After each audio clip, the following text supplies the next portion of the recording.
बिस्मिल्लाहिर्रहमानिर्रहीम। हर इलाके के खानों का अपना ही स्टाइल होता है। हर इलाके में खाने भी अपने अपने अंदाज से ही बनाए जाते हैं।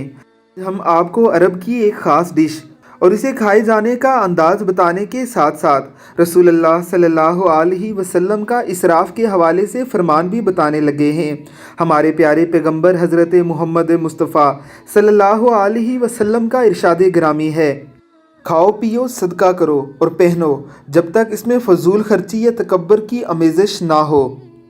अल्लाह रब्बुल इज़्ज़त ने भी कुरान करीम में इसराफ करने वालों को शैतान का भाई करार दिया है।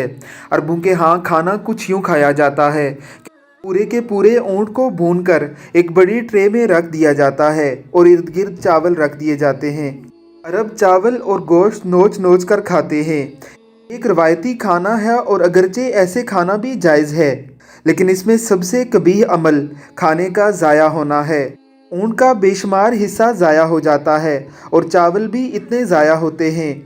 वहाँ रहकर आए हुए पाकिस्तानी ही इस बात का बता सकते हैं। अल्लाह रब्बुल इज़्ज़त की ज़ात हमें इसराफ से बचाए। अल्लाह हमारे इन भाइयों को भी हदायत अता फ़रमाए। आमीन सुम आमीन।